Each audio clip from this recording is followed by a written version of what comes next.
Hello बच्चों, my name is मोहक अग्रवाल। बच्चों, आप लोगों के लिए एक और नया सेशन लेके आया हूं मैं बायोमोलिक्यूल्स का। इस सेशन में मैं अपने पिछले टॉपिक को ही कंप्लीट करने जाऊंगा, जिसमें मैंने लास्ट पॉइंट आपको जो बताया था वो बताया था कि मॉलिक्यूल्स का classification on the point of view of chemistry and according to biology. तो केमिस्ट्री के पॉइंट ऑफ व्यू से तो हमें यहाँ पर बातें नहीं करनी, वो आप लोग 12th क्लास में बायोमोलिक्यूल्स वाला चैप्टर है केमिस्ट्री का, वहां पर यह फंक्शनल ग्रुप के अकॉर्डिंग क्लासिफिकेशन देखेंगे मैक्रो या बायोमोलिक्यूल्स का। बट यहाँ पर according to biological point of view मैंने आपको बताया थे कैटेगरीज हैं, अमीनो एसिड्स, फैटी एसिड या लिपिड्स वगैरह, इनके बारे में हम लोग क्लासिफिकेशन करते हैं। तो इस सेशन में आपको मैं वो बायोलॉजिकल पॉइंट ऑफ व्यू से जो ऑर्गेनिक कंपाउंड्स या बायोमोलिक्यूल्स हमने ऑब्जर्व किए, मैं उनको छोटा सा ओवरव्यू दूंगा, क्योंकि आगे जाने वाले सेशंस में ही आपको पूरा प्रॉपर तरीके से प्रोटीन्स के बारे में, कार्बोहाइड्रेट्स के बारे में तभी पता लगे। यहाँ पर केवल उन बायोमोलिक्यूल्स का केवल छोटा सा ओवरव्यू है, ठीक है ना? हाँ या ना? उम्मीद करूंगा पसंद आएगा, ठीक है? तो जल्दी से एनसीईआरटी निकाल लीजिए और ध्यान से सुनिएगा। मैं सबसे पहली बात कर रहा हूं according to biological point of view से अमीनो एसिड्स की। किसकी बेटा? सबसे पहली कैटेगरी अमीनो एसिड या ऑर्गेनिक कंपाउंड अमीनो एसिड की। क्लियर है? तो सुनिएगा जरा, सिंपल कंसेप्ट है, ध्यान देंगे तो डेफिनेटली पकड़ पाएंगे मेरी बात को। Amino acids are organic compounds containing an amino group and an acidic group as a substituent on the same carbon, that is the alpha carbon। Clear है? कुछ नहीं, ये ऑर्गेनिक कंपाउंड है जिसमें एक अमीनो ग्रुप होता है और एक एसिडिक ग्रुप होता है। अमीनो ग्रुप हो गया बेटा NH2 एंड एसिडिक ग्रुप हम यहां पर लेते हैं COOH ग्रुप। क्लियर है? एक अमीनो ग्रुप लिया जाता है और एक एसिडिक ग्रुप लिया जाता है एक ही कार्बन पे। ये है कार्बन, इसी पे ही ये अमीनो ग्रुप भी लग रहा होगा, इसी पे ही ये एसिडिक ग्रुप लग रहा होगा। क्लियर है? और उसी कार्बन को हम लोग बोल देते हैं बेटा अल्फा कार्बन। क्या बोलते हैं इस कार्बन को? अल्फा। तो मतलब ये एक ऐसा कार्बन है जिससे NH2 भी जुड़ रहा होगा और COOH, इधर साइड COOH जोड़ देते हैं, है ना? इसी कार्बन से COOH ग्रुप भी जुड़ रहा होगा और NH2 ग्रुप भी जुड़ रहा होगा।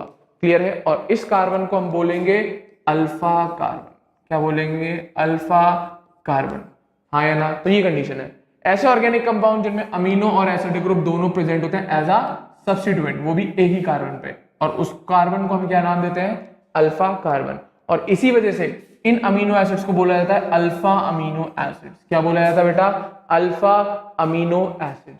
क्लियर है? हाँ या ना? ये और कुछ नहीं, ये सब्स्टिट्यूटेड मीथेन्स होते हैं।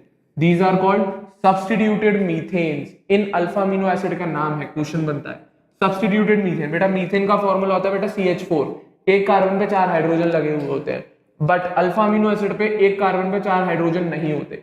इस पे क्या क्या होता है? अल्फा अमीनो एसिड में एक पे NH2 लगा होता है, एक पे COOH ग्रुप बैठा हुआ होता है, एक पे कोई भी रैंडम R बैठा होता है और एक पे हाइड्रोजन बैठा हुआ होता है। क्लियर है?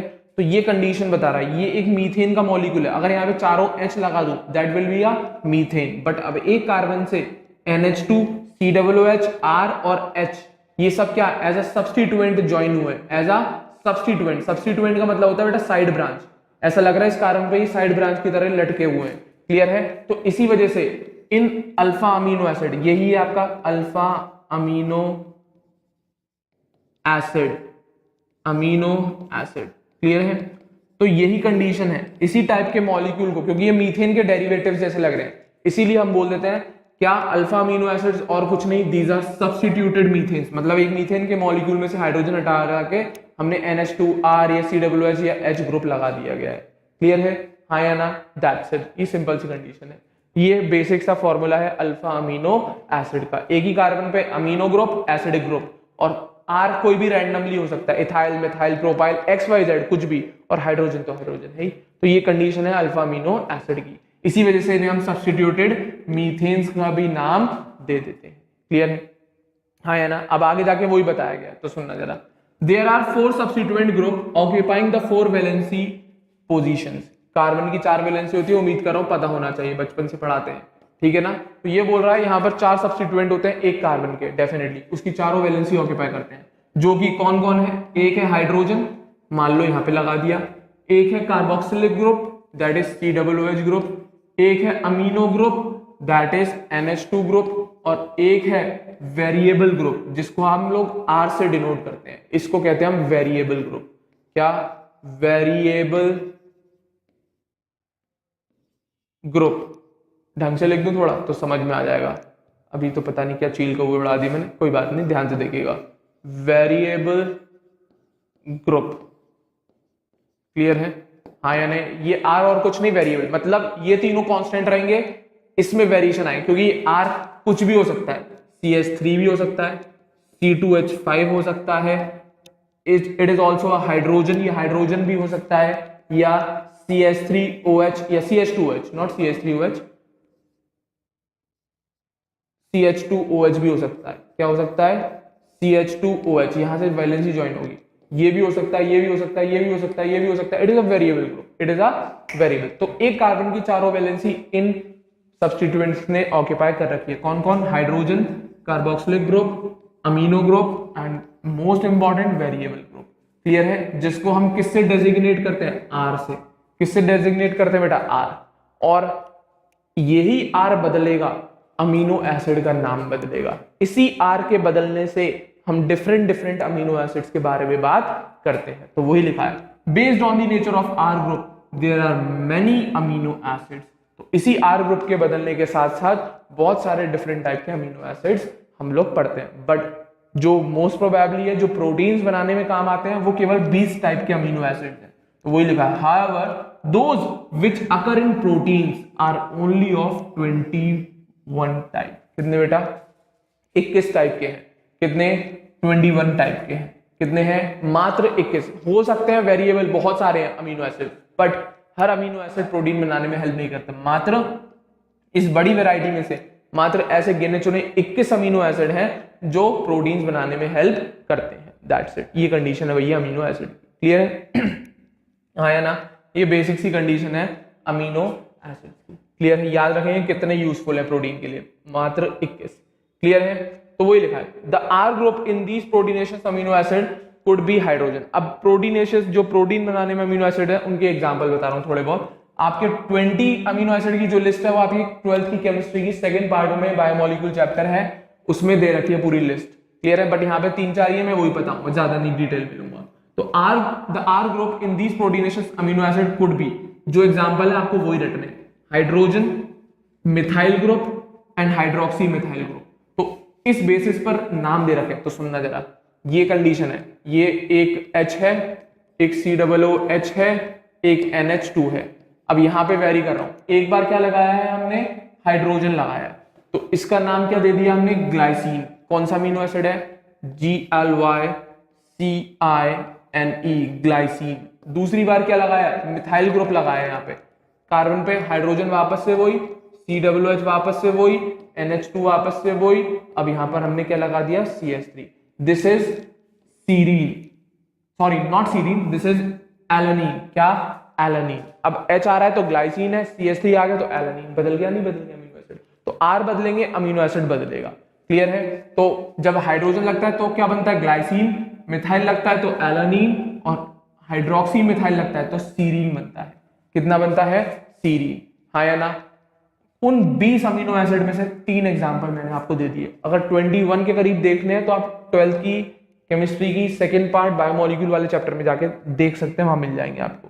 क्लियर है? हाइड्रोजन है तो ग्लाइसिन मिलेगा, मिथाइल लगेगा तो एलानीन मिलेगा, हाइड्रोक्सी मिथाइल लगेगा तो सीरीन मिलेगा। क्लियर है? उन 20 अमीनो एसिड में से ये 3 बता दिए जो अमीनो एसिड प्रोटीन बनाने में हेल्प करते हैं, मदद करते हैं।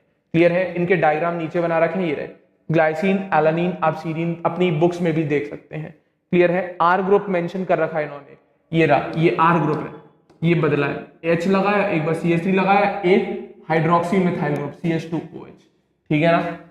तो पहला वाला ग्लाइसिन, एलानीन एंड सीरीन। तो 3 उन 21 अमीनो एसिड में से 3 के एग्जांपल यहां पर आपको बुक में दे दिए गए हैं। क्लियर है? हाँ या ना? ये बेसिक सी कंडीशन थी अमीनो एसिड की। तो क्या सर, एक बात क्वेश्चन की और आती है, क्या सर केवल हम इन्हीं हाइड्रोजन या इन्हीं आर ग्रुप के बेसिस पे क्लासिफाई करते हैं अमीनो एसिड? बेटा असल में यहाँ पे जो COOH और NH2 ग्रुप है ना, उसके बेसिस पे भी, फंक्शनल ग्रुप के बेसिस पे भी हम अमीनो एसिड्स को क्लासिफाई करते हैं। जरूरी नहीं है केवल आर ही बदले तभी अमीनो एसिड बदलेगा। ये COOH और NH2 का नंबर बदलने पे भी अमीनो एसिड वेरी करते हैं। तो सुनना जरा, the chemical and physical properties of amino acids are essentially of the amino and the carboxyl and the R functional group. तो मेन जो फिजिकल और केमिकल प्रॉपर्टीज पे अफेक्ट पड़ता है किसी अमीनो एसिड की, तो या तो वो NH2 ग्रुप की वजह से पड़ता है, या किसकी वजह से, या तो NH2 की वजह से पड़ता है, या COOH की वजह से पड़ता है, या फिर जो वेरिएबल R फंक्शनल ग्रुप था उसकी वजह से पड़ता है। क्लियर है? और इन्हीं वजह से वेरिएशन आने की वजह से अमीनो और एसिडिक ग्रुप में नंबर चेक किया जाता है। क्लियर है? और इसी बेसिस पे अगर हम नंबर चेक करें तो based on the number of NH2 and COOH group, यहाँ इस नंबर की वजह से भी अमीनो एसिड की प्रॉपर्टीज पे फर्क पड़ता है। तो वही लिखा है, based on the number of amino and carboxyl group there are acidic, basic and neutral amino acid. तो इनके नंबर NH2 का एंड COOH का, इनके नंबर के रेशियो के बेसिस पर भी एसिडिक, बेसिक और न्यूट्रल अमीनो एसिड चेक किए जाते हैं। एसिडिक के एग्जांपल लिख सकते हैं आप ग्लूटामिक एसिड, बेसिक का एग्जांपल लिख सकते हैं लाइसिन, न्यूट्रल का नाम लिख सकते हैं आप वैलिन। क्लियर है? इन तीनों के स्ट्रक्चर आपको 12th की NCERT केमिस्ट्री की बुक में मिल जाएंगे। एसिडिक अमीनो एसिड में ग्लूटामिक एसिड रख दें, बेसिक अमीनो एसिड में लाइसिन रख दें, और न्यूट्रल अमीनो एसिड में आप वैलिन को रख सकते हैं। और इसी तरीके से, केवल यही नहीं, इसी तरीके से R ग्रुप बदलता है। Similarly there are aromatic amino acids. इसी तरीके से हमें R के बदलने की वजह से एरोमेटिक अमीनो एसिड भी मिलते हैं, जैसे कि tyrosine, phenyl alanine, tryptophan. Clear है? केवल अमीनो और COH की वजह से नहीं, अभी यहाँ पे लिखा ना R भी अफेक्ट करता है, तो R की जगह अब मैंने एरोमेटिक लगा दी कोई कंपाउंड, तो वो एरोमेटिक अमीनो एसिड की तरह बिहेव करने लगे। कौन कौन? जैसे एग्जांपल के तौर पे tyrosine, phenyl alanine and tryptophan. Clear है? तो ये कुछ एरोमेटिक अमीनो एसिड है। तो आप कैटेगरी बना सकते हैं, हाँ या ना? तो चलो मैं एक बार फिर भी आपको इन सब के डायग्राम भी बना के दे देता हूं। क्लियर है? आप लोग पहले कैटेगरी लिख लें, फिर देखेंगे। अब एसिडिक अमीनो एसिड अगर हम लेंगे तो कौन मिल रहा है आपको? Glutamic acid. मैं सामने सामने लिख दूं, फिर स्ट्रक्चर इकट्ठे बना दूंगा सबके। ठीक है ना बेटा? कौन मिल रहा है? Glutamic acid. ठीक है ना? बेसिक में कौन मिल रहा है? लाइसीन। कौन मिल रहा है बेटा? लाइसीन। न्यूट्रल में कौन मिल रहा है? न्यूट्रल में कौन मिल रहा है आपको? वैलिन। क्लियर है? तो ये एसिडिक, बेसिक और न्यूट्रल अमीनो एसिड तो ये आ गए। एरोमेटिक कौन से मिल रहे हैं? लिखना है ये सबको, ये सब लोग अपने साइड में अलग से नोट्स बना के लिखें, क्योंकि बार बार नहीं याद रहता पढ़ने में। कौन कौन? टायरोसिन, कभी कभी मिस हो जाते हैं एग्जांपल्स। फिनाइल एनालीन,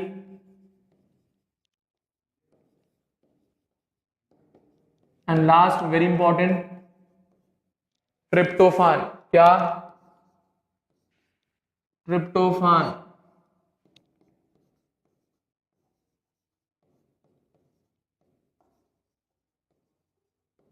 क्लियर है? तो ये आपके आ गए एरोमेटिक अमीनो एसिड्स। बेसिक सी कंडीशन है, उम्मीद रखूंगा याद रहे आपको। क्लियर है? हाँ या ना? बेसिक सी कंडीशन है, उम्मीद रखूंगा आपको याद रहे। एक और कैटेगरी ले लो, यहाँ पे इतनी सारी बातें चाहिए। एक कुछ अमीनो एसिड ऐसे होते हैं जिनमें सल्फर भी मिलता है बेटा। क्या मिलता है? जिनमें सल्फर भी देखने को पाया जाता है। किसमें?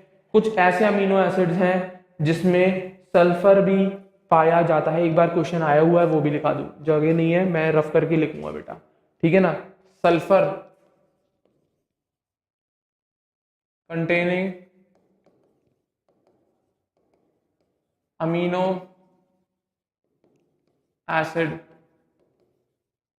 एग्जाम्पल के तौर पे लिख लेना सिस्टीन एंड मेथियोनीन। एग्जाम्पल के तौर पे आप ये दोनों ऐड कर लीजिए। अभी इन सब के स्ट्रक्चर सिखाऊंगा, पहले एग्जाम्पल्स नोट करिए जल्दी जल्दी। क्या? सल्फर कंटेनिंग अमीनो एसिड है बेटा ये। कौन है? सल्फर कंटेनिंग अमीनो एसिड है बेटा ये।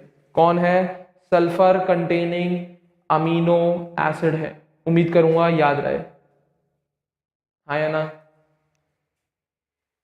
हाँ या ना? बेसिक कंडीशन है। अब इन सब के डायग्राम देखना एक एक करके। ठीक है ना? तो ये कंडीशन आप लोग याद रखेंगे। जरूरी नहीं है कि केवल R ग्रुप के अकॉर्डिंग ही बदले, और उन्हीं 20 अमीनो एसिड्स में से बता रहा हूं ये मैं, और कहीं बाहर से नहीं ले रहा हूँ, वही 20 अमीनो एसिड या 20 से 21 अमीनो एसिड है जो प्रोटीन में हेल्प करते हैं, उन्हीं की एग्जांपल्स उठाए मैंने। चाहे एसिडिक ले लो, चाहे बेसिक, चाहे न्यूट्रल, चाहे एरोमेटिक, चाहे सल्फर कंटेनिंग, ये वही अमीनो एसिड्स हैं जो हमारी बॉडी के अंदर या कहीं पर भी प्रोटीन बनाने में हेल्प करते हैं, क्योंकि हर अमीनो एसिड प्रोटीन नहीं बनाता, वो गिने चुने 21 अमीनो एसिड हैं जो प्रोटीन की सिंथेसिस करते हैं। उनमें से बहुत सारे तो एग्जांपल ही बता दी मैंने। क्लियर है? अब एक एक करके इन सब के नाम लिखूंगा और स्ट्रक्चर्स बनाऊंगा, आप लोग साथ साथ नोट करते चलें, ध्यान से सुनना। पहला एग्जांपल देखो, विद डायग्राम बना रहा हूं मैं। एग्जांपल नंबर 1 की बात कर रहा हूं, ठीक है ना। सारे अमीनो एसिड के नाम एग्जांपल बता दिए, अब उनके डायग्राम भी देखते चलो। तो सबसे पहला ग्लूटामिक एसिड, ग्लूटामिक एसिड, सबके स्ट्रक्चर बताता चल रहा हूं, ड्रॉ करते चलेंगे आप लोग। कौन सा बेटा? Glutamic acid. उम्मीद कर रहा हूं दिख रहा होगा बोर्ड पर नाम। तो इसका स्ट्रक्चर बहुत बेसिक सा है, देखिएगा। आपको 3 चीजें तो लगानी है, COOH, NH2 और H। अब यहां पर जो मैं कंपाउंड लगाऊंगा उसका फर्क पड़ता है इस एसिड पर, ग्लूटामिक एसिड। जो R की जगह लगाया जाएगा वो यहां पर लगाया जाता है, देखिएगा, CH2 एंड COOH। हाँ है ना। तो थोड़ा इधर करके बना दूं जिससे प्रॉपर आ जाए, पूरा दिख भी नहीं रहा होगा कुछ को तो कोई बात नहीं, इधर देख लीजिएगा। वापस से बना दे रहे हैं अपन स्ट्रक्चर। COOH प्रेजेंट हो गई होगा, NH2 ग्रुप हो गई होगा, एक हाइड्रोजन हो गई होगा।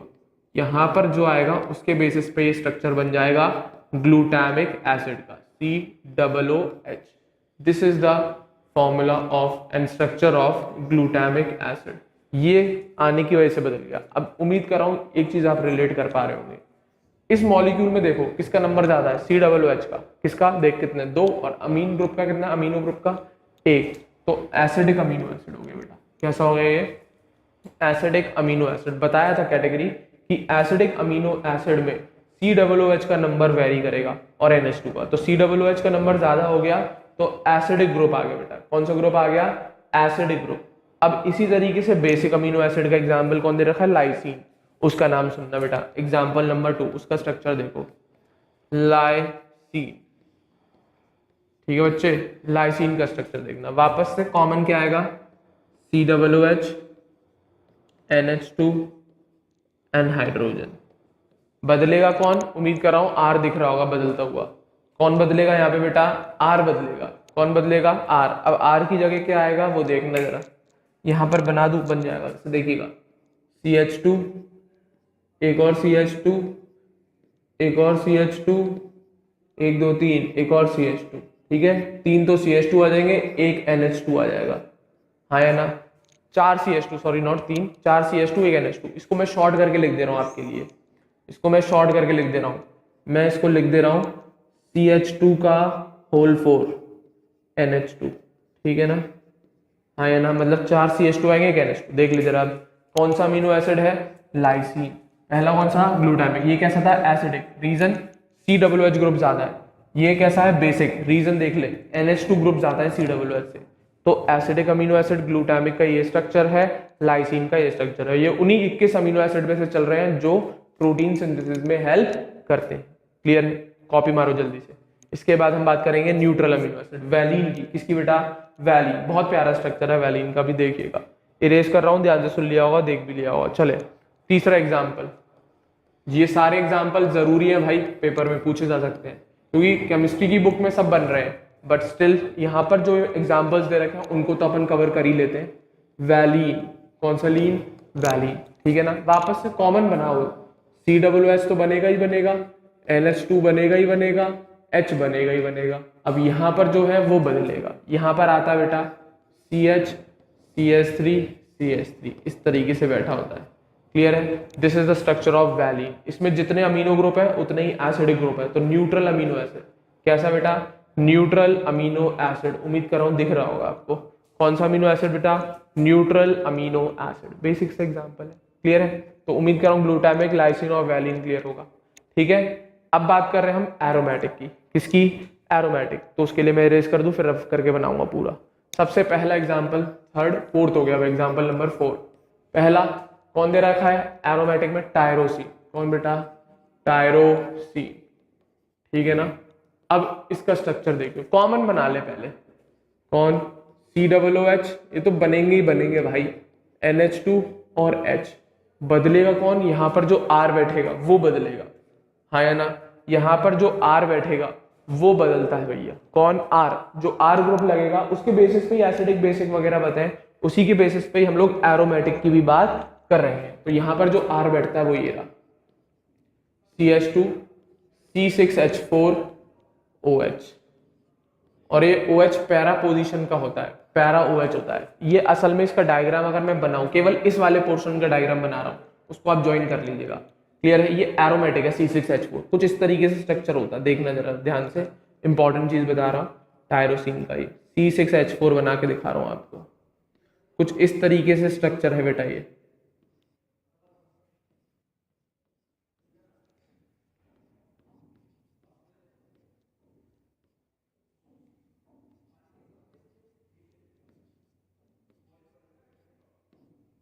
ये ज्वाइन हो रहा है CH2 से, यहाँ पर ये स्ट्रक्चर है, ये पैरा पोजीशन पे है CH2 ये और ये OH। क्लियर है? ये ज्वाइन हो रहा है यहाँ से, ये ज्वाइन हो रहा है इस कार्बन से यहाँ से, ठीक है ना? तो ये कंडीशन है बेटा एरोमेटिक। मेरे ख्याल से बेंजीन की रिंग एरोमेटिक होती है, डबल बॉन्ड ऑल्टरनेट है, एरोमेटिक क्या? Amino acid. ये ग्रुप ज्वाइन हो रहा है बेटा इससे, तो ये टायरोसिन है। कौन है बेटा? टायरोसिन। इसी की तरह फिनाइल एनिलीन बना रहा हूँ, इरेज कर दूं, उम्मीद कर रहा हूँ कॉपी करते चल रहे होंगे, हाँ या ना? इरेज कर दूं, देखिएगा। इसी की तरह फिनाइल एनिलीन, एग्जाम्पल नंबर 5। कौन है? Phenyl alanine, PHENYL alanine. अब इसमें कौन बैठेगा? कॉमन बनाओ पहले, COOH NH2 H, यहां पर कौन बैठेगा? फिनाइल एलानीन बनाना है। क्या बनाना है बेटा? Phenyl alanine. तो यहां पर जो बैठने वाला कंपाउंड है वो ये रहा, CH2 C6H5, ये है फिनाइल एलानीन। अब इसका स्ट्रक्चर बना के दिखाऊं, टेंशन मत लो। क्या है ये?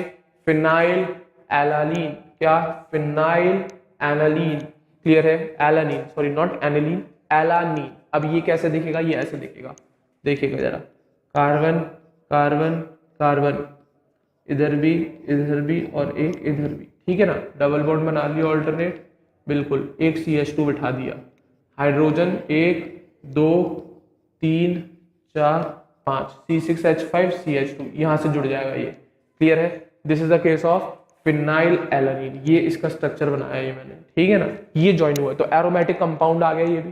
तो एरोमेटिक अमीनो एसिड अभी तो बताया कि जिसमें एरोमेटिक ग्रुप जुड़ जाए, दैट्स इट।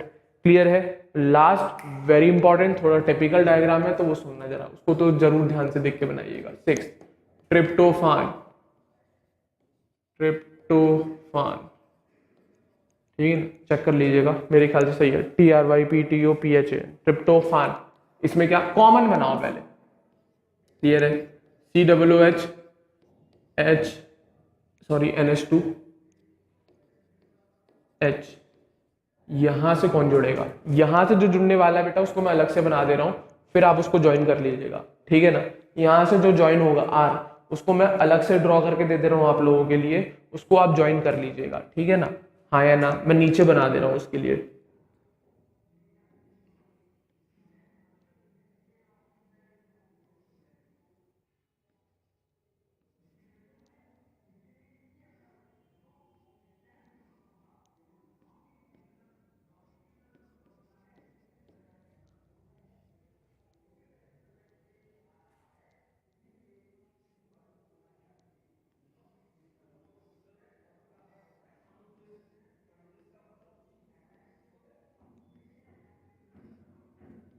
ये स्ट्रक्चर है ट्रिप्टोफान। इसको CH2 को यहां से ज्वाइन कर लियो, इसको उठा के यहां से ज्वाइन कर लेना, ठीक है ना? ये CH2 से यहां से ज्वाइन हो जाएगा। क्लियर है? हाँ या ना? ये जो CH2 पे फ्री वैलेंसी दिखाई है मैंने, ये वाला पूरा का पूरा कंपाउंड उठ के यहाँ पे ज्वाइन हो जाएगा। This is the tryptophan. यहाँ पर आएंगे, इसको मैं रिप्रेजेंट कर देता हूँ R डबल डैश से, मैं यहाँ पे लिख दे रहा हूँ R डबल डैश, और कहाँ से लिंकेज होगी? इस CH2 से लिंकेज होगी। क्लियर है? मान लो ना यार ट्रिप्टोफान इधर फिट नहीं हो पाता ढंग से, दिखता नहीं, तो इसलिए मैंने अलग से बना के दिखा दिया। ये NH है, ठीक है, और ये सारे double bond. This is the case of tryptophan. ये भी एक एरोमेटिक कंपाउंड का अमीनो एसिड है, ये भी बेटा एक एरोमेटिक कंपाउंड का अमीनो एसिड है। कुछ नहीं, एग्जांपल्स दिखा रहा हूँ डायग्राम के साथ। अब सल्फर कंटेनिंग, कौन से बेटा, सल्फर कंटेनिंग, कैसे कंटेनिंग, सल्फर कंटेनिंग। एक था सिस्टीन, सिस्टीन, कौन था, सिस्टीन, CYSTEINE, सिस्टीन का केस है बेटा, किसका केस है, सिस्टीन का। बनाओ कॉमन चीज, COOH NH2H, यहां पर कौन बैठेगा, अब यहां पर सल्फर है, बोला है मैंने सल्फर कंटेनिंग, तो डेफिनेटली सल्फर तो आएगा ही आएगा। कौन, सल्फर तो डेफिनेटली आएगा ही आएगा। तो यहां पर ज्वाइन होता है CH2SH, कौन होता है, CH2SH, उल्टा लिख दूं जिससे समझ आएगी, S सल्फर से लिंकेज होती है, SH, ठीक है, ये ज्वाइन होता है। दिस इज सिस्टीन, क्या ना है, CYSTEIN, सिस्टीन का स्ट्रक्चर है बेटा, किसका स्ट्रक्चर है, सिस्टीन का स्ट्रक्चर है। इसी तरीके से एक और लिखा है मैंने, मीथियोनिन, लिखा नहीं है, मैं लिखा दे रहा हूं, एग्जाम्पल 7 लिखाया था सल्फर कंटेनिंग में मैंने, एग्जाम्पल मीथियोनिन, मीथियोनीन, क्या, मिथियोनीन, क्लियर है। इसमें क्या ज्वाइन करते हैं वो देखना, कार्बन ये रहा, COOH NH2H, यहां से कौन ज्वाइन होगा, यहां से भी सल्फर कंटेनिंग कंपाउंड ज्वाइन होगा, CH2 CH2S CH3, ये ज्वाइन होता है यहां से, ठीक है। It is also a sulphur compound, ठीक है, it is also a sulphur compound. तो ये भी सल्फर कंटेनिंग अमीनो एसिड्स के एग्जाम्पल, दैट्स इट, बेसिक सी कंडीशन, क्लियर है। तो उम्मीद कर रहा हूं ये सारे एग्जाम्पल्स और उनके स्ट्रक्चर्स याद हो जाएंगे, आपको हो जाने चाहिए भी, ठीक है ना। चले आगे, तो ये बात थी भैया अमीनो एसिड्स की, क्लियर है। अब एक प्रॉपर्टी और होती है इनके पास, एक स्पेशल प्रॉपर्टी और होती है इन अमीनो एसिड्स के पास, वो और सुनिएगा, ठीक है, वो भी इंपॉर्टेंट है, बच्चों वाली है, इजी समझ में आएगी, ध्यान से सुनना। क्या, a particular property of amino acid is the ionisable nature, किसका आयोनाइजेबल नेचर होता है, NH2NCOOH ग्रुप का। तो अमीनो एसिड के पास एक कैरेक्टरिस्टिक प्रॉपर्टी होती है कि उनके जो अमीनो और कार्बोक्सिलिक एसिडिक ग्रुप है वो आयोनाइज हो जाते हैं अकॉर्डिंग टू द पीएच, जो सॉल्यूशन की पीएच होगी उसके अकॉर्डिंग ये NH2 और COOH ग्रुप आयोनाइज हो जाते हैं, वही लिखा है। Hence in solutions of different pH the structure of amino acid changes, इसी वजह से ये दोनों आयोनाइज हो जाते हैं, इसी वजह से पीएच बदलने पर सॉल्यूशन की अमीनो एसिड में अपना स्ट्रक्चर में चेंजेस ले आते हैं। जैसे कि ये, जैसे एक कार्बन से H जोड़ा, एक बार R जोड़ा, कभी कभी ये क्या करता है, NH3 पॉजिटिव COOH कन्वर्ट हो जाता है, हाँ या ना, क्या कन्वर्ट हो जाता है, NH3 पॉजिटिव COOH ऐसे रह जाता है, एक कंडीशन। दूसरी कंडीशन में क्या होता है, ये बन जाता है ऐसे, ये NH2 रह जाता है और ये COO नेगेटिव हो जाता है। तो ये कंडीशन वैरी करती है, हाँ या ना, कंडीशन ये वैरी करती है, अलग अलग पीएच में होगी, ये क्या, अलग अलग पीएच में होगी, इसकी पीएच डिफरेंट होगी, इसकी पीएच डिफरेंट होगी। तो वही बोल रहा है सॉल्यूशन में ये NH2 और COOH ग्रुप अपने अकॉर्डिंग आयनाइज हो जाते हैं, कब, जब आप डिफरेंट डिफरेंट पीएच पर इन्हें ऑब्जर्व करेंगे। तो अमीनो एसिड्स का स्ट्रक्चर अलग अलग पीएच वाले सॉल्यूशन में डिफरेंट डिफरेंट स्ट्रक्चर ऑब्टेन कर लेता है, क्लियर है। और एक कंडीशन ऐसी आती है जिसमें ये दोनों आयनाइज होते दिख जाते हैं, जिसको हम ज्विटर आयन की फॉर्मेशन कहते हैं, जिसको हम ज्विटर। तो एक कंडीशन दिख गई ये वाली जब NH3 पॉजिटिव, दूसरी कंडीशन दिख गई ये वाली जब COO नेगेटिव, क्लियर है। तो दोनों डिफरेंट पीएच में अपना आयनिक फॉर्मेशन करते हैं, और जब एक ऐसी पर्टिकुलर पीएच आ जाएगी जब ये NH3 पॉजिटिव और ये COO नेगेटिव बन जाते हैं, तो इस टाइप के आयन को कहते हैं हम ज्विटर आयन।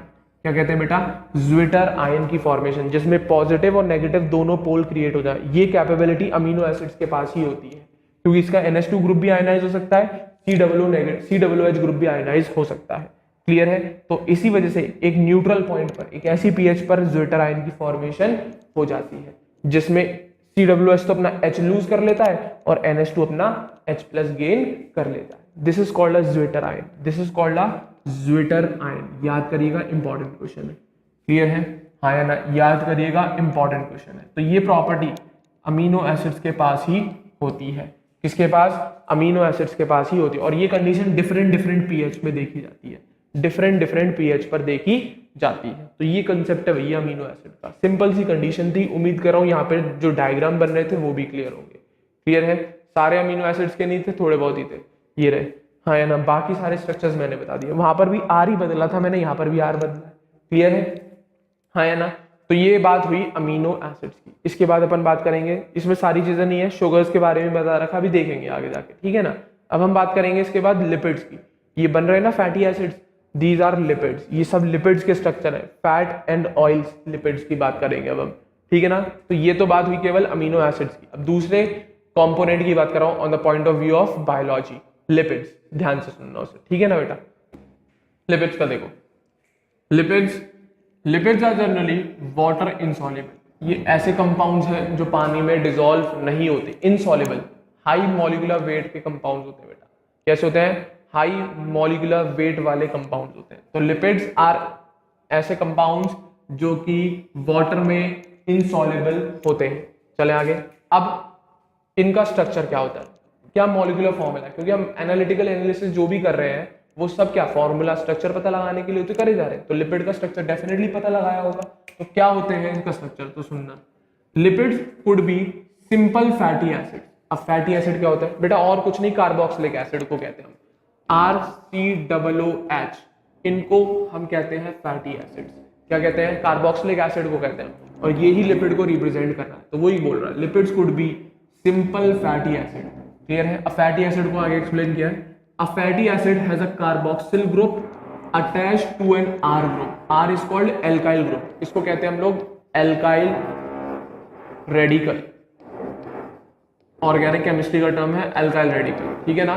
तो वही बोल रहा है, फैटी एसिड और कुछ नहीं, एक ऐसा कंपाउंड है जिसमें कार्बोक्सिल ग्रुप है और एक एल्काइल रेडिकल प्रेजेंट होता है। और ये एल्काइल रेडिकल कुछ भी हो सकता है, मिथाइल, इथाइल एक्सेट्रा। ये R कुछ भी हो सकता है, CH3 हो सकता है, ये R C2H5 हो सकता है, ये R C3H7 हो सकता है, हाँ या ना। या फिर हम इनको ऐसे लिख देते हैं C3H7 को CH3 CH2 CH2, इस तरीके से मेंशन कर दिया जाता है। तो कुछ भी हो सकता है ये R, तो वही लिखा है, the R group could be a methyl group और इथाइल ग्रुप और higher number of CH2 groups, जिसमें हम CH2 की चेन बढ़ाते चलते हैं। क्लियर है। और कहां तक, एक कार्बन से लेकर 19 कार्बन तक आप कितने भी बना सकते हो, बल्कि ज्यादा बना सकते हैं, ठीक है ना। एक कार्बन से लेकर 19 कार्बन तक हम सबको नाप देते हैं फैटी एसिड, बट ये बात गलत है अकॉर्डिंग टू केमिस्ट्री। केमिस्ट्री में बोला गया है स्पेशल लाइन कि ऐसे कार्बोक्सिलिक एसिड जिनमें कार्बन का नंबर 5 से ज्यादा है, या 6 7 8 9 10, उनको ही हम फैटी एसिड बोलते हैं, नहीं तो बाकियों को कार्बोक्सिलिक एसिड। बट आपकी बुक में है तो वो याद रखें। तो फैटी एसिड में सबको गिन रहा है, जिसमें चाहे एक कार्बन भी हो चाहे 19 कार्बन भी हो, सबको ये फैटी एसिड बोल रहा है। बस आर ही तो बदलना है यार, आर ही तो बदलना है। तो वही बोल रहा है, लिपिड्स और कुछ नहीं, फैटी एसिड्स होते हैं। और फैटी एसिड क्या है, ऐसे कंपाउंड जिनमें कार्बोक्सिलिक ग्रुप और एक एल्काइल रेडिकल है, और एल्काइल रेडिकल का नंबर एक कार्बन से लेकर 19 कार्बन तक कितना भी हो सकता है। जैसे कि आपकी बुक में एक एग्जाम्पल दे रखा है, उसको देखिएगा। जैसे कि एक बुक में एग्जाम्पल दे रखा है, for example palmitic acid has 16 carbon including carboxyl carbon. ये एक ऐसा एसिड है जिसमें 16 कार्बन की चेन है, और उसका 16 कार्बन में एक कार्बन कार्बोक्सिलिक कार्बन भी है। जैसे कि ऊपर डायग्राम बनना है, दिखा भी देता हूं मैं आपको। क्या, ये रहा आपका palmitic acid, this is your palmitic acid. ये रहा, कार्बन की चेन देख ले, बहुत बड़ी है। अब इसमें अगर ब्लर दिख रहा है तो मैं लिख भी देता हूँ आप लोगों के लिए, CH3 ये बन रहा है, आपकी बुक में स्ट्रक्चर दिख रहा होगा, वैसे उम्मीद रख रहा हूँ। CH2 का होल 14 COOH, कार्बन काउंट करिए जरा, एक कार्बन ये रहा, एक कार्बन ये रहा, 2 और 14 कार्बन CH2 वाले होंगे, तो टोटल नंबर ऑफ कार्बन 16। तो वहां पे वही लिखी थी, पाल्मिटिक एसिड एक ऐसा कार्बन, एक ऐसा फैटी एसिड है जो 16 कार्बन की चेन का है, और जिस 16 कार्बन में एक कार्बन कार्बोक्सिलिक ग्रुप का भी इंक्लूड किया जा रहा है। क्लियर है। इसी तरीके से एक और एसिड के बारे में वहां पे जिक्र किया, मैं पढ़ा देता हूं फिर बाद में करेंगे।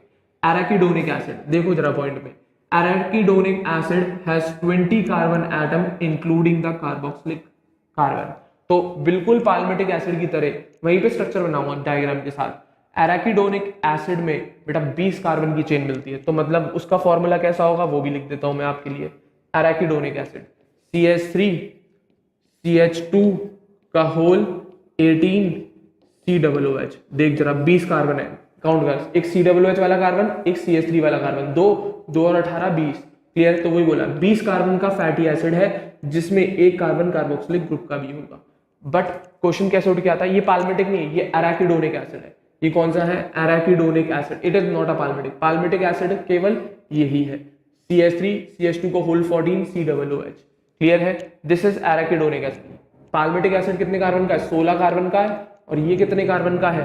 ये 20 कार्बन का है, जिसमें से एक कार्बन कार्बोक्सिलिक ग्रुप का होगा और इसमें से एक कार्बन कार्बोक्सिलिक ग्रुप का होगा। क्वेश्चन कैसे आया वो सुनना, बहुत बेहतरीन क्वेश्चन फ्रेम किया। उसने बोला कि आपके पास एराकिडोनिक एसिड है, उसने ये पूछा कि इस फैटी एसिड में आप कार्बन का नंबर बताइए और वो वाले कार्बन जो CH2 की फॉर्म में होंगे। उसने पूरा पूछा ही नहीं, उसने बहुत बेहतरीन क्वेश्चन बना के दिया। उसने बोला कि आपके पास एक फैटी एसिड है जिसका नाम है एराकिडोनिक एसिड, उस फैटी एसिड में वो नंबर ऑफ कार्बन बताओ जो CH2 ग्रुप की फॉर्म में प्रेजेंट होंगे। तो कितने हैं? 18 कार्बन होते हैं। बच्चे 20 आंसर लगाया है। क्लियर है? तो ध्यान से सोच समझ के क्वेश्चन को अटेम्प्ट करना। क्वेश्चन में बोलना क्या चाह रहा है? वो बोल रहा है कि इस एराकिडोनिक एसिड में आपको वो कार्बन काउंट करने हैं जो CH2 की फॉर्म में बैठे हुए होंगे। वो कितने हैं? 18 कार्बन। तो क्वेश्चन आप पूरी हर तरीके से तैयार करके चलना। क्लियर है? पाल्मिटिक एसिड, एराकिडोनिक एसिड, तो ये क्या है? वो फैटी एसिड्स या लिपिड्स ही है एक तरीके से। तो लिपिड्स को क्या बोला है? फैटी एसिड्स बोला है। क्लियर है? या फिर ये बोल दो लिपिड्स की कैटेगरी है, फैटी एसिड से बनते हैं, बिल्कुल बनते हैं। क्लियर है? तो दोनों एग्जांपल याद रखिएगा, कौन से फैटी एसिड हम लोग लिपिड के तौर पे यूज कर रहे हैं। पाल्मिटिक एसिड जो 16 कार्बन का है और एक एराकिडोनिक एसिड जो 20 कार्बन का है। क्लियर है? हाँ या ना? अब एक बात और, अब एक बहुत इंपॉर्टेंट पॉइंट बोला इसने कि जरूरी नहीं है ये फैटी एसिड सैचुरेटेड हो, इनके अंदर कार्बन कार्बन सिंगल बॉन्ड ही मिले। तो भी लिखा है fatty acid could be saturated without double bond और अनसैचुरेटेड विद वन और more C double bond C. Clear है? तो ऐसा जरूरी नहीं है कि फैटी एसिड हमेशा सैचुरेटेड हो, मतलब उनमें कोई अनसैचुरेशन, डबल बॉन्ड वाली सैचुरेशन, जैसे सी डबल बॉन्ड सी होता है ना, this is called unsaturated hydrocarbon. Unsaturated bond है, अनसैचुरेशन होती है डबल बॉन्ड आना या ट्रिपल बॉन्ड आना। ठीक है ना? तो वो बोल रहा है फैटी एसिड जरूरी नहीं है कि ऐसे सी सिंगल बॉन्ड सी से ज्वाइन होकर COOH लगे, ऐसा जरूरी नहीं है। हमें ये कंडीशन भी मिल सकती है कि उस फैटी एसिड के अंदर C की प्रेजेंस भी हो सकती है। तो वही बोल रहा है फैटी एसिड सैचुरेटेड भी होते हैं, अनसैचुरेटेड भी होते हैं। तो ये कंडीशन है भैया। तो लिपिड्स के अंदर की पहली कैटेगरी हो गई फैटी एसिड। काय के होते हैं? फैटी एसिड के। अब क्या सर केवल फैटी एसिड से ही लिपिड बनते हैं? क्या केवल लिपिड का मतलब फैटी एसिड होता है? नहीं, उसके अंदर और भी चीजें हम बात करते हैं, जैसे कि सुनना जरा, एक और सिंपल एग्जांपल सुनना, एक और सिंपल एग्जांपल लिपिड का सुनिएगा। जरूरी नहीं है कि केवल फैटी एसिड ही हो, तो सुनना। Another simple lipid is glycerol which is a trihydroxypropane. एक और सिंपल लिक्विड है, सॉरी एक और सिंपल लिपिड है जिसको कहते हैं हम लोग ग्लिसरॉल। ये होता है इस तरीके का, देख लो स्ट्रक्चर बना दे रहा हूं। This is a trihydroxypropane. देख 3 OH ग्रुप लगे हैं, तो 3 OH को बोल दिया हमने ट्राईहाइड्रोक्सी, और 3 कार्बन का एल्केन है, प्रोपेन बोल दिया। तो वही बोला है। एक और सिंपल लिपिड है जिसको हम ग्लिसरॉल बोलते हैं। ये ग्लिसरॉल है, क्या है ये? ग्लिसरॉल है। इसी का नाम दे दिया ट्राईहाइड्रोक्सी प्रोपेन। क्लियर है? ये भी लिपिड है एक तरीके का। क्लियर है? और ये असल में मिलता फैटी एसिड के साथ ही है, क्योंकि हमने जब भी लिपिड की कॉम्पोजिशन देखी तो हमें वहां पे फैटी एसिड मिले, उसके साथ साथ ये ग्लिसरॉल भी चिपका हुआ बैठा हुआ था। क्लियर है? जितने भी लिपिड होते हैं, मैक्सिमम नंबर ऑफ लिपिड में ग्लिसरॉल और फैटी एसिड साथ में मिलते हैं। असल में दोनों कंपोनेंट है लिपिड के, फैटी एसिड जो ही बताया और ग्लिसरॉल भी। तो असल में हम ये बोल देते हैं क्या, many lipids have both glycerol and fatty acid. बहुत सारे ऐसे लिपिड्स हैं जिनमें ये दोनों प्रेजेंट होते हैं, ग्लिसरॉल भी और फैटी एसिड। और अगर ये दोनों प्रेजेंट होते हैं तो ये साथ में कंबाइन कर जाते हैं। तो वही लिखा है here the fatty acid are found esterified with glycerol. अगर ये दोनों साथ में मिलते हैं तो असल में क्या होता है, एस्टेरिफिकेशन रिएक्शन हो जाती है। वो एसिड, ये अल्कोहल, अल्कोहल एंड एसिड के बीच में जो रिएक्शन होती है एस्टेरिफिकेशन, बचपन में पढ़ा होगा। एसिड और अल्कोहल रिएक्ट करके एस्टेरिफिकेशन रिएक्शन शो करते हैं। तो ये क्या है, एक अल्कोहल है और फैटी एसिड है, वो दोनों रिएक्ट करके एस्टर की फॉर्मेशन कर देते हैं। तो यही बोल रहा है कि ऐसे बहुत सारे लिपिड हैं जिसमें ग्लिसरॉल और फैटी एसिड मिलते हैं साथ में, और अगर ये दोनों हैं तो डेफिनेटली हमें अगर मिलेंगे तो एस्टेरिफाइड की फॉर्म में मिलेंगे। क्या, एस्टेरिफिकेशन हो गया होगा इस ग्लिसरॉल का और उन फैटी एसिड का। और जब एस्टेरिफिकेशन होता है हमारे पास 3 पॉसिबिलिटी आती है, एक बनता है मोनोग्लिसराइड, एक कुछ बनते हैं डाइग्लिसराइड और कुछ बनते हैं ट्राइग्लिसराइड। तो ऐसा क्या हुआ, बेसिक सी रिएक्शन हुई होगी, वो दिखा दे रहा हूं मैं आपको। तो कुछ नहीं, ग्लिसरॉल देखो, CH2OH, CHOH, पहले मोनोग्लिसराइड बनाऊंगा, फिर डाइग्लिसराइड बनाऊंगा, फिर ट्राइग्लिसराइड बनाऊंगा। इसको मैंने RCOOH के साथ करा दे, R1 लिख दे रहा हूं, ठीक है। RC फैटी एसिड है, रिएक्शन हुई, एस्टेरिफिकेशन हुई, एसिडिक मीडियम, ठीक है बेटा, हाँ है ना। तो रिएक्शन हुई H from alcohol and OH from acid, इस तरीके से रिएक्शन होती है। अल्कोहल का तो H जाता है और एसिड का OH जाता है। ये कंपाउंड कुछ ये बन जाएगा CH2OOCr1 बन गया। This is a monoglyceride. क्या है बेटा ये? मोनोग्लिसराइड है। This is a monoglyceride. क्या है ये? मोनोग्लिसराइड। एक और एसिड के साथ रिएक्ट करा दे अब, क्या? HOOCr2 R2 के साथ रिएक्ट करा दे। क्लियर है? जगह नहीं है, मैं घुमा फिरा के घुमा दूंगा यहीं पे रिएक्शन। क्लियर है? R2 के साथ वापस से H from alcohol and OH from acid. हाँ है ना? तो ये कुछ ऐसा कंपाउंड बन गया R1, यहाँ पे CHOOCr2 upon CH2 single bond OH। This is a diglyceride. क्या बन गया बेटा? डाइग्लिसराइड बन गया। पहला वाला क्या था? एक कराया एसिड, मोनोग्लिसराइड बना, एक और एसिड कराया तो डाइग्लिसराइड बन गया। क्लियर है? अब इस डाइग्लिसराइड को आगे रिएक्ट करा दूं, यहाँ पर क्या इरेज करके करा दूं? आप लोग कंटिन्यू करना उसी में रिएक्शन। मैं इसको कॉपी कर लूं, मेरे पास जगह नहीं है, क्या करूं मैं? पहला ये कराए ना, दूसरा ये कराना, अब तीसरा इसके आगे की रिएक्शन, इसी कंपाउंड में रिएक्शन करा रहा हूं। तो कुछ नहीं बना रहा भाई, एस्टेरिफिकेशन रिएक्शन करा रही। तो वही बोल रहा है, अगर लिपिड में ग्लिसरॉल और फैटी एसिड साथ में मिलते हैं तो वो एस्टेरिफिकेशन रिएक्शन करके मोनोग्लिसराइड, डाइग्लिसराइड और इसके आगे ट्राइग्लिसराइड बना लेते हैं। क्या बना लेते हैं? ट्राइग्लिसराइड। तो मैं ट्राइग्लिसराइड की रिएक्शन और लिख दे रहा हूं, तो सुनना जरा। क्या है ये? CH2OOC single bond R1 single bond CHOOCr2 single bond CH2OH। ठीक है, इसको एक और एसिड के साथ रिएक्ट करा दिया मैंने। क्या? HOOCr3 मान लो यार, एस्टेरिफिकेशन रिएक्शन करा दी। क्या करा दी बेटा? Esterification, acidic medium, acidic medium.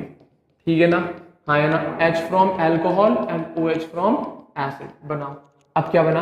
पहले वाले तो ऊपर कॉपी हो जाएंगे, C सिंगल बॉन्ड R1, दूसरा वाला CH सिंगल बॉन्ड OOCr2,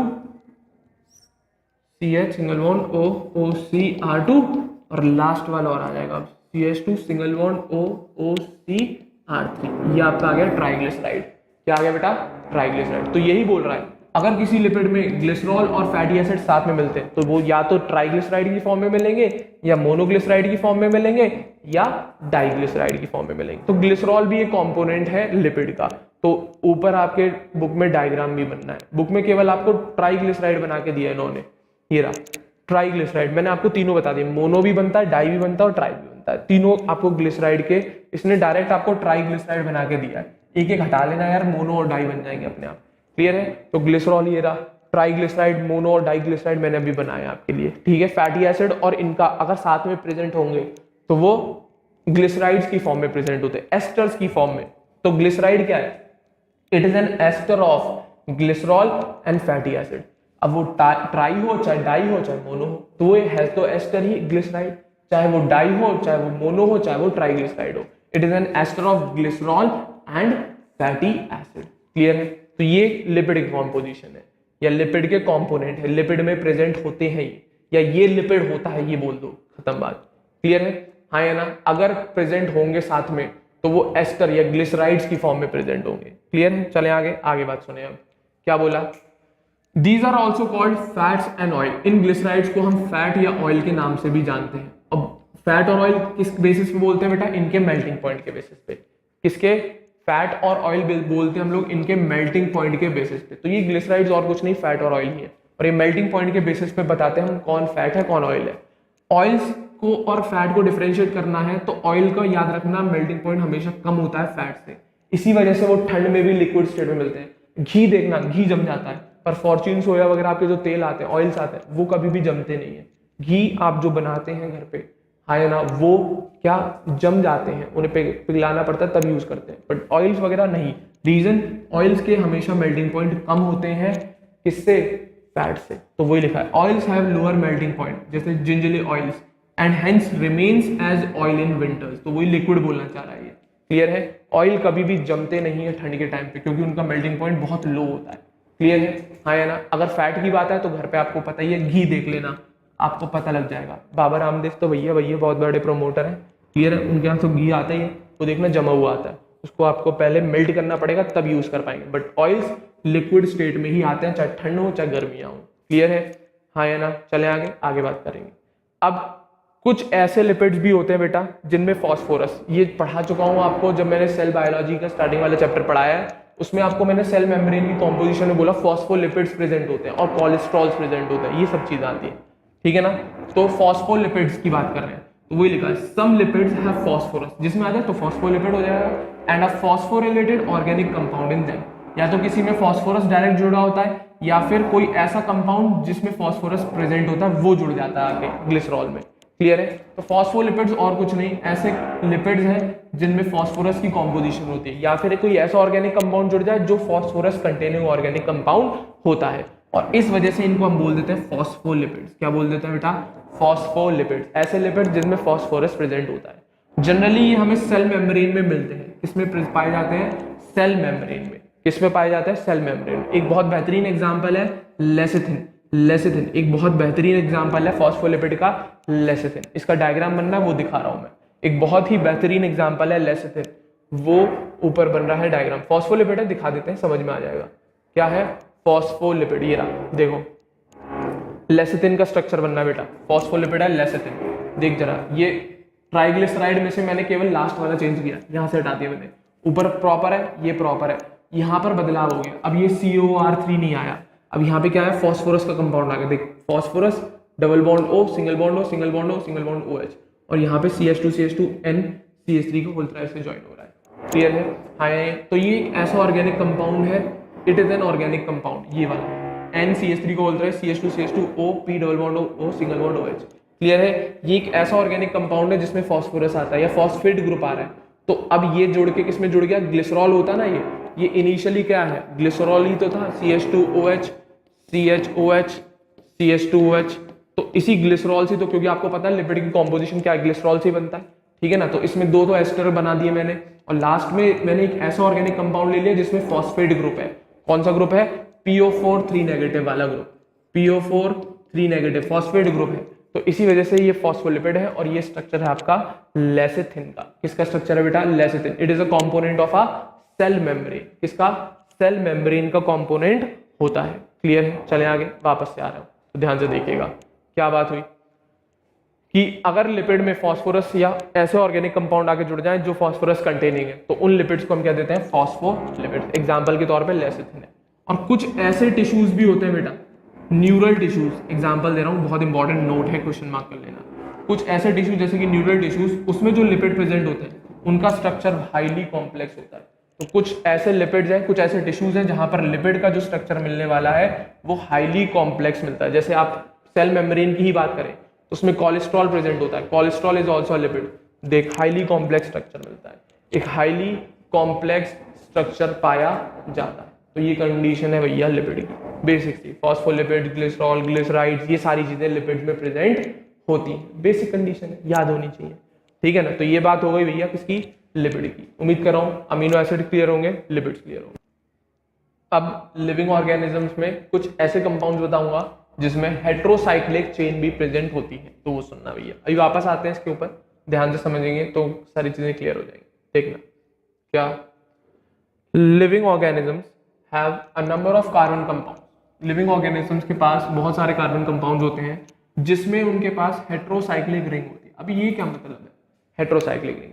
बेटा एक ऐसी साइक्लिक रिंग, जैसे सपोज करो मैंने ये बनाया कंपाउंड कोई XYZ, एक हेट्रोसाइक्लिक रिंग का मतलब क्या होता है? एक ऐसी रिंग जिसमें सारे एटम्स ना सेम, जैसे यहां पर मैंने ये लगा दिया, ज्वाइन कर दिया। अब इस रिंग में सारे एटम कार्बन के हैं क्या? नहीं, एक नाइट्रोजन का एटम आ गया। तो इस टाइप की रिंग्स जहां पर मिले जिसमें किसी पर्टिकुलर रिंग में केवल एक ही टाइप के एलिमेंट्स ना हो, उसके अलावा डिफरेंट डिफरेंट एलिमेंट्स भी आ रहे हैं, उस टाइप की रिंग को कहते हैं हम लोग हेट्रोसाइक्लिक रिंग।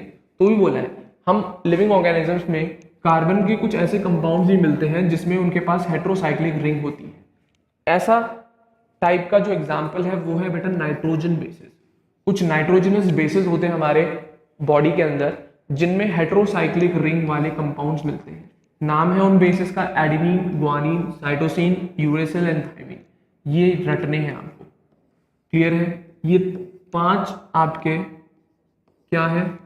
Nitrogenous bases. ये ऐसे कंपाउंड्स हैं कार्बन के जिसमें हेट्रोसाइक्लिक रिंग की प्रेजेंस होती है। यहाँ पर सारे स्ट्रक्चर दे नहीं रखे, आप केमिस्ट्री की बायोमोलिक्यूल की बुक उठा के देखेंगे वहां पे आपको इन सब बेसिस के स्ट्रक्चर दिख जाएंगे।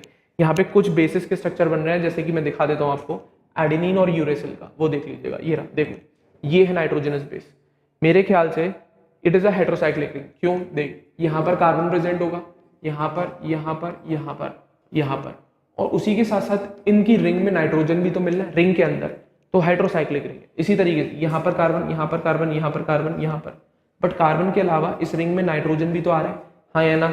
इसी वजह से ये ऐसे कंपाउंड्स हैं जिसमें कार्बन की कंपाउंड है बट इनकी जो रिंग है वो हेटेरोसाइक्लिक है, क्योंकि इनकी रिंग के अंदर कार्बन के अलावा भी एक और एलिमेंट आ रहा है, तो हमारी बॉडी के अंदर बिल्कुल प्रेजेंट होते हैं। एडेनिन एंड यूरेसिल का स्ट्रक्चर बना रखा है, बाकी के सारे देखने तो आप केमिस्ट्री की 12th की बायोमोलिक्यूल्स वाली बुक में चेक कर लीजिए। अब यहाँ पे मैंने 2 टर्म लिखे हैं, प्यूरिन एंड पिरिमिडीन। इसको मैं आगे जाके डिटेल में समझाऊंगा, अभी बस याद कर लो 2 टाइप के नाइट्रोजनस बेसिस होते हैं, कुछ होते हैं प्यूरिन्स, कुछ होते हैं पिरिमिडीन्स। प्यूरिन्स के अंदर जो आते हैं वो आते हैं, मैं मार्क कर देता हूँ वहीं पे, टॉपिक ही पढ़ा देता हूँ, ठीक है ना? वहां पर प्यूरिन्स और पिरिमिडीन्स को मैं मार्क कर देता हूँ। प्यूरिन के अंदर जो आने वाले कंपाउंड्स हैं वो कौन कौन है? एडेनिन और ग्वानिन, ये 2 ऐसे नाइट्रोजनस बेसिस है बेटा जो प्यूरिन्स होते हैं। क्या होते हैं? प्यूरिन्स। और बाकी के साइटोसिन, यूरेसिल और थायमिन, दीज आर पिरिमिडीन्स। तो नाइट्रोजनस बेसिस को भी 2 कैटेगरी में डिवाइड किया गया, प्यूरिन्स एंड पिरिमिडीन्स। आगे जाके समझ में आएगा, बस अभी याद रखें। क्लियर है? तो ये और कुछ नहीं, ये ऐसे कंपाउंड्स हैं हमारी बॉडी के अंदर जो हेटेरोसाइक्लिक रिंग्स की फॉर्म में प्रेजेंट होते हैं। क्लियर है? अब बात आती है, क्या सर ये ऐसे फ्री पड़े होते हैं? फ्री नहीं पड़े होते कभी भी। क्लियर है? असल में ये जो नाइट्रोजनस बेसिस है वो हमारी बॉडी के अंदर 2 स्पेशल टाइप की शुगर्स होती है, एक डीऑक्सीराइबोस शुगर, एक ऑक्सीराइबोस, ये राइबोस शुगर। क्लियर है? तो ये असल में नाइट्रोजनस बेसिस हमारी बॉडी के अंदर शुगर के साथ अटैच्ड फॉर्म में मिलते हैं। किसके साथ बेटा? शुगर के साथ। अब हमारी बॉडी के अंदर जो मिलने वाली शुगर है 2 टाइप की है, एक राइबोस और एक डीऑक्सीराइबोस। उसका भी स्ट्रक्चर दिखा देते हैं, ध्यान से देखेंगे तो मिल जाएगा। शुगर का स्ट्रक्चर 2 बन रहा है, दिख गया होगा आपको मेरे ख्याल से। यहाँ पर आपको राइबोस शुगर बना रखा है, एक इसी में मिलती है हमें डीऑक्सीराइबोस, OH हट जाता है एक जगह से, क्या? डीऑक्सीराइबोस शुगर भी मिलती है, राइबोस शुगर भी मिलती है। क्लियर है? तो कुछ नहीं, इसी राइबोस और डीऑक्सीराइबोस शुगर की मदद से इन्हीं शुगर के ऊपर आके ये नाइट्रोजनस बेसिस बैठ जाते हैं इस जगह पर, यहाँ पर आके बैठ जाते हैं नाइट्रोजनस बेसिस इन राइबोस शुगर के पास। क्लियर है? अकेले प्रेजेंट नहीं होते, जैसे कि नीचे मेंशन्ड है, देखो जरा, ये कौन है? नाइट्रोजनस बेस एडेनिन और ये यूरेसिल। अब किससे अटैच्ड दिख रहे हैं आपको? मेरे ख्याल से शुगर से अटैच दिख रहे होंगे। ये क्या वही शुगर बनाई है, बस मैंने OH की जगह यहाँ पर हटा के एडेनिन चिपका दिया है। ये सेम वही शुगर बनाई है, मैंने OH की जगह हटा के यूरेसिल बिठा दिया है। क्लियर है? तो ये वही बोल रहा हूं मैं कि ये अकेले प्रेजेंट नहीं होते कभी भी हमारी बॉडी के अंदर। ये नाइट्रोजनस बेसिस हमेशा शुगर के साथ अटैच्ड फॉर्म में मिलते हैं। किसके साथ? शुगर के साथ जुड़े हुए मिलते हैं। और जब ये शुगर के साथ ज्वाइन हो जाते हैं तो इनको हम क्या नाइट्रोजनस ना बोल के हम बोल देते हैं न्यूक्लियोसाइड्स की फॉर्मेशन हो जाती है, क्योंकि जो हमारा DNA और RNA है वो इन्हीं कंपाउंड्स की मदद से मिलकर बनता है। क्या? अभी बताऊंगा। ये न्यूक्लियोसाइड्स है, शुगर के ऊपर हमने क्या एक नाइट्रोजनस बेस को जोड़ दिया है, एडेनिन। ये जो कंपाउंड है इसको हमने यहाँ पे ज्वाइन कर दिया, ये जो कंपाउंड है इसको हमने यहाँ पर ज्वाइन कर दिया। तो ये अकेले फ्री स्टेट में नहीं मिलते, these are always present in a combined state. अगर शुगर के साथ ये बेस जुड़ जाए तो वो क्या बना लेंगे? न्यूक्लियोसाइड्स में कन्वर्ट हो जाते हैं। तो इस कैटेगरी को, इस कंपाउंड को हम न्यूक्लियोसाइड बोलेंगे। अभी एडेनिन जुड़ा है तो इसका नाम क्या चला गया? एडिनोसिन। इस पे यूरेसिल जुड़ा है तो इस पे क्या नाम चला गया? यूरिडिन। तो वही लिखी हुई है वहां पे बात, तो सुनना जरा, वापस से आ रहे हैं हम टॉपिक पर, ध्यान से सुनेंगे तो समझ में आएगी सारी चीजें। तो वही बोला है कि हमारी बॉडी के अंदर ऐसे कंपाउंड भी प्रेजेंट है जो हेटेरोसाइक्लिक रिंग्स की फॉर्म में प्रेजेंट है, जैसे कि nitrogenous bases. Example adenine, guanine, cytosine, uracil and thymine. Clear है? और ये हमेशा when found attached to a sugar, ये हमेशा शुगर से अटैच्ड फॉर्म में मिलते हैं और क्या बना लेते हैं? न्यूक्लियोसाइड। क्या बना लेते हैं? न्यूक्लियोसाइड। क्लियर है? तो इन शॉर्ट नाइट्रोजनस बेस को मैं NB बोल दूं। क्लियर है? तो NB अकेले पड़ा है तो नाइट्रोजनस बेस है। अब ये NB प्लस शुगर के साथ जुड़ गए तो ये क्या बना लेंगे? एक न्यूक्लियोसाइड। मैं आगे कंबाइन करके लिख देता हूं दोनों को, नाइट्रोजनस बेस प्लस शुगर। क्या मिल गए? Nitrogenous base is attached to sugar, जुड़ गया। ये आपका कौन है? न्यूक्लियोसाइड। क्या बना लिया इन्होंने? न्यूक्लियोसाइड। क्लियर है? अब आगे बात सुन। If a phosphate group is also found esterified to sugar then they are called nucleotides. अगर इनमें इसी शुगर पे फॉस्फेट ग्रुप भी जोड़ दिया, बेस तो जोड़ा ही जोड़ा है, इसके साथ साथ मैंने फॉस्फेट ग्रुप भी ज्वाइन कर दिया, तो ये क्या बना लेंगे, तो क्या जुड़ गए, नाइट्रोजनस बेस जुड़ गया, शुगर जुड़ गया और phosphate PO4-3 phosphate group join कर दिया, तो ये क्या बन जाएंगे, ये बन गया इस तरीके से नाइट्रोजनस बेस, शुगर और फॉस्फेट, ये तीनों जुड़ गए। अब ये क्या फॉर्मेशन हो गई, न्यूक्लियोटाइड की,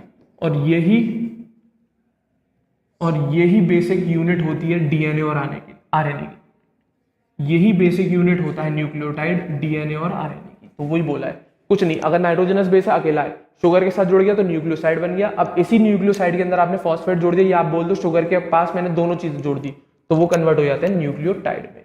क्लियर है, तो यही कंडीशन लिखी हुई है, क्या अकेले नहीं बैठे होते, ये शुगर के साथ अटैच होते हैं और क्या बना लेते हैं, न्यूक्लियोसाइड, और यही न्यूक्लियोसाइड में फॉस्फेट ग्रुप जब ज्वाइन हो जाता है ये कन्वर्ट हो जाता है न्यूक्लियोटाइड, और यही न्यूक्लियोटाइड बेसिक यूनिट होते हैं हमारी डीएनए और आरएनए की। क्लियर है, तो न्यूक्लियोसाइड्स के नाम दे रखे और न्यूक्लियोटाइड के नाम दे रखे।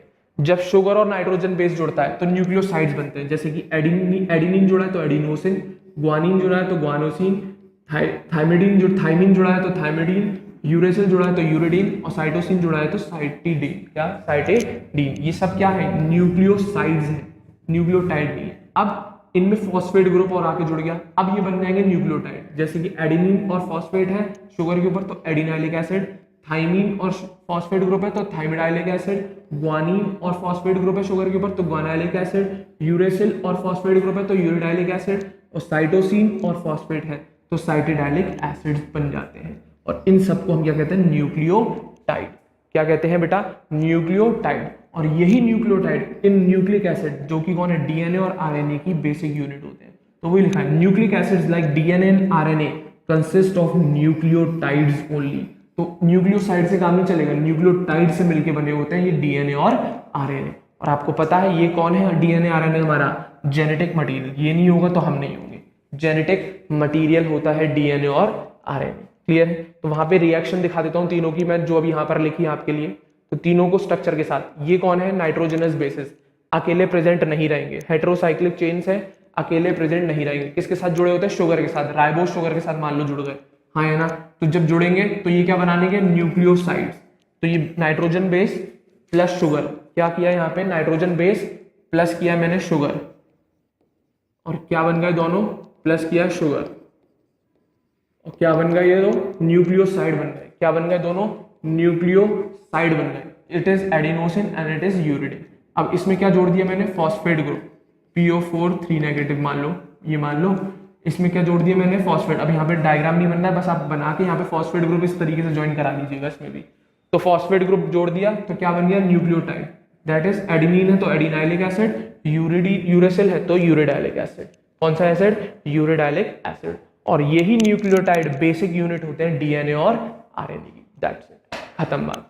तो ये कंसेप्ट है भैया किसका, ऐसे ऑर्गेनिक कंपाउंड, ऐसे carbon containing compounds living body में या लिविंग ऑर्गेनिज्म में जिसमें हेटेरोसाइक्लिक चेन प्रेजेंट होती है, दैट्स इट। ये कंडीशन है आपकी बायोलॉजिकल पॉइंट ऑफ व्यू से। जब हम केमिकल एनालिसिस करते हैं तो इस टाइप के हमें स्ट्रक्चर्स, इस टाइप के हमें मॉलिक्यूलर फॉर्मूलाज, लिपिड में, अमीनो एसिड में, इनमें नाइट्रोजनस बेसिस में न्यूक्लियोसाइड, न्यूक्लियोटाइड, इस टाइप के कंपाउंड्स देखने को मिले ऑन केमिकल एनालिसिस। जब हमने एनालिटिकल कंसेप्ट लगाए, एनालिटिकल प्रोसेसेस ऑब्टेन किए, तब हमें इस टाइप की कैटेगरी देखने को मिली according to biological point of view. Clear है, उम्मीद कर रहा हूं यहां तक सारी चीजें आपको क्लियर होंगी, हाँ या ना। तो ये आपका पहला टॉपिक कंप्लीट हुआ है अभी। कौन सा, मैं दिखा देता हूं आप लोगों को। ये आपका बायोमोलिक्यूल का पहला टॉपिक कंप्लीट हुआ है, दैट इज, कहां पर गया, ये रहा, how to analyse chemical composition किसी लिविंग टिश्यू के अंदर। क्लियर है, केमिकल पॉइंट ऑफ व्यू से हम फंक्शनल ग्रुप वगैरह देखते हैं, बायोलॉजिकल पॉइंट ऑफ व्यू से हम अमीनो एसिड्स, लिपिड्स, न्यूक्लियोप्रोटीन्स वगैरह इन सबको देखते हैं। क्लियर है, न्यूक्लिक एसिड्स की कॉम्पोजिशन देखते हैं, ये सारी चीजें हम लोग बायोलॉजिकल पॉइंट ऑफ व्यू से बात करते हैं। उम्मीद कर रहा हूं यहां तक आपको सारी चीजें क्लियर जरूर होंगी। तो इस सेशन को हम यहीं पर एंड कर रहे हैं, हाँ या ना। उम्मीद करूंगा आपको मेरा ये सेशन जरूर पसंद आया होगा, तो वीडियो को जरूर लाइक करें और हमारे चैनल अग्रबंधु ज्ञान केंद्र को सभी बच्चे जरूर सब्सक्राइब करें। अगले सेशन में मिलते हैं बच्चों, थैंक यू वेरी मच।